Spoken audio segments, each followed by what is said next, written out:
रात वाली बासी रोटी। हिंदी कहानी। विशाखा और तरुण की शादी को 10 दिन हुए थे। परसों ही वह दोनों गोवा में अपना हनीमून मनाकर वापस लौटे थे।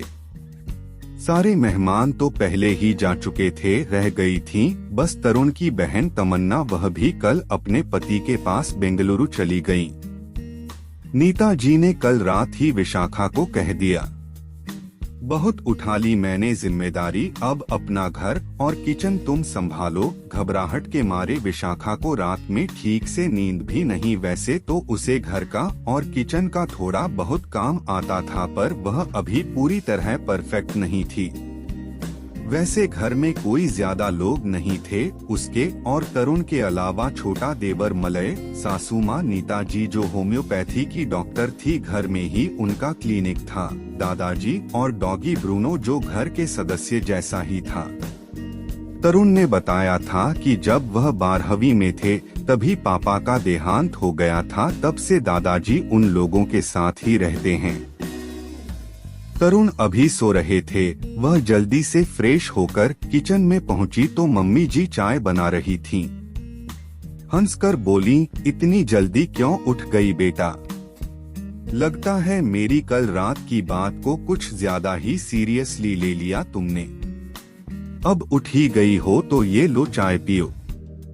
फिर चाय पीते पीते वो उसे बताने लगी, यहाँ इतनी जल्दी कोई नाश्ता नहीं करता, देखो अभी दोनों भाई सो रहे हैं। मैं तो सुबह वॉक करने जाती हूँ, ब्रूनो को भी 1-2 चक्कर लगवा देती हूँ। उसके बाद अपनी और पापा जी की चाय बना लेती हूँ। इन दोनों का तो पता नहीं कब उठेंगे, क्या खाएंगे।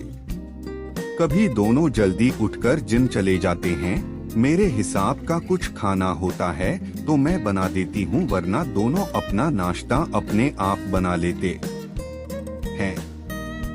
पापा जी सुबह नाश्ता करते नहीं हैं, वह सीधा खाना ही खाते हैं। राधा 10 बजे तक आती है, वह खाना बना देती है।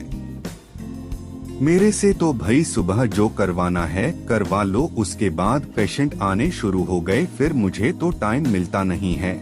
अब तुम आ गई हो तो नाश्ते की जिम्मेदारी तुम संभाल लो। पूछ लेना जिसे जो खाना हो बना लेना। मैं तो ज्यादातर ओट्स या कॉर्नफ्लेक्स ही लेती हूँ। तुम भी धीरे धीरे सब की पसंद जान ही जाओगी।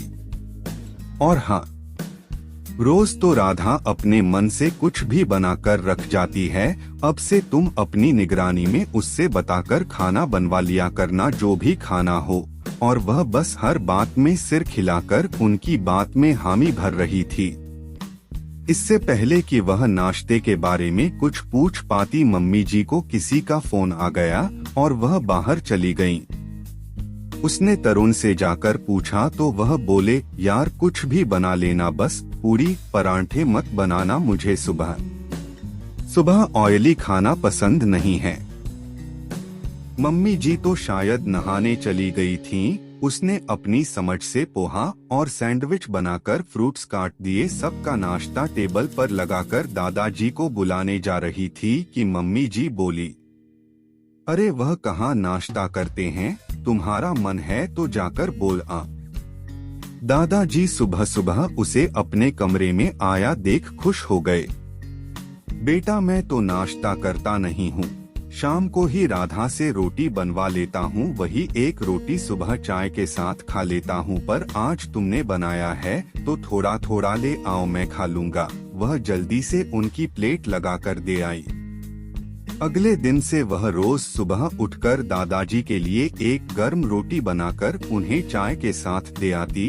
दोपहर में भी खुद खाना देने जाती और जब तक वह खा नहीं लेते वही उनके पास बैठी रहती। दादाजी भी खुश रहने लगे थे।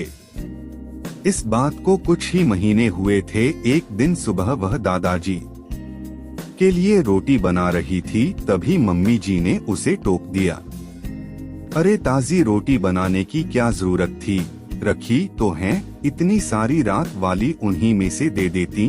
तुम लोग भी बाहर चले गए थे रात को डोट। वैसे भी दादाजी को क्या फर्क पड़ता है, उन्होंने तो चाय में भिगोकर ही खानी होती है। आज तो तुम हो, जब मायके चली जाओगी तो कौन बनाएगा रोज।